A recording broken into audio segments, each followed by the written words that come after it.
Today we're going to go over the hamstring pull under, the really breakdown of exactly how to do it correctly, and then also the common mistakes that come along with it, and then we're going to follow that up with a modification if you're not actually able to do the hamstring pull under. So we're going to go ahead and jump in just to kind of show you what equipment's needed. We're going to need a stability ball as well as some sort of mat, yoga mat, whatever you want to use. Could even be a blanket, something along those lines to be able to just kind of get some cushion under your back so you're not on the floor. So we're going to jump in. This is our starting point. So as of whenever you're starting the exercise, we want to be able to lay on your back on the mat, and as if we want to go ahead and put the feet up on top of the stability ball. And as you can see, my hips are off the ground here, because as of what we're trying to do is to be able to maintain a straight line from the shoulder to the ankle, because if my hips were dropped down, then we have a degree of bend in the ankle, or in the hips. So is what we're really looking for here is once we actually lift the body and are in a straight line, we're engaging the core as well as the glutes. So it's really preparing the hamstrings to get ready to actually work. And then you got your back of the heels right on top of the ball, so be able to easily pull under as well.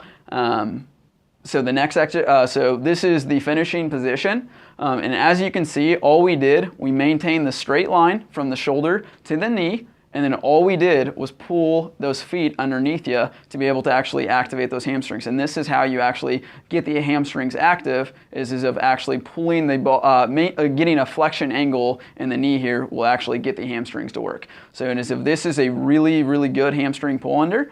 So as of what we're going to go to now is the incorrect ways to be able to do a hamstring pull under. We want to make sure as if you're monitoring your form, because as a form is everything, and if you don't do it correctly, then as of we need to find different ways to be able to do it. So whenever you're in this position, what we're not doing is we're not maintaining that straight line from the knee to the shoulder. So as if you can see, the hips are down, so we're not going to activate the glutes as much or the hamstrings as well. So as if that would be one way.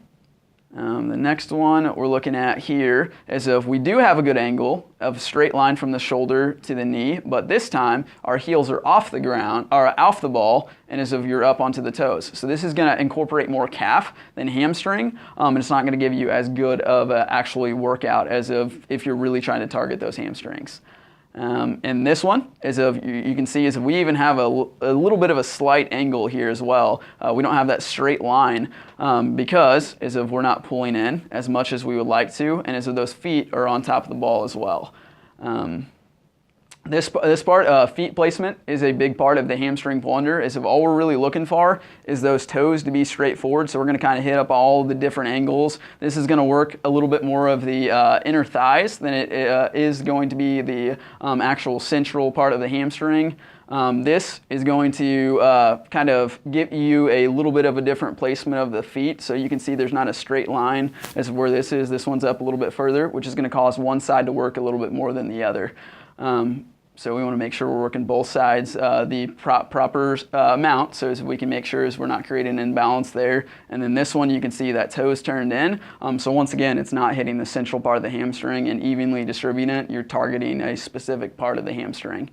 If we can't do the hamstring pull under, a modification like I was talking about would be the stability ball hip raise. So all we're trying to do here is if we're kind of taking the core out of the exercise and really just honestly really putting it a lot onto those hamstrings and glutes, and we're decreasing the amount of different movements that you actually have to do. So from right here, all you're doing is if you're laying flat on the back here, so as if in your, the back all the way to the hips is actually on the ground, and then you got your feet placed right up here, once again, toes pointing forward, and then the ending position is if once again we're that nice straight line, that ending position of the hamstring pull under. You just don't actually have to do the pull under. All we're doing is engaging the glutes, core, and hamstrings all at one time versus having to maintain that core balance. So that's the stability ball hip raise. Look forward to seeing you next time.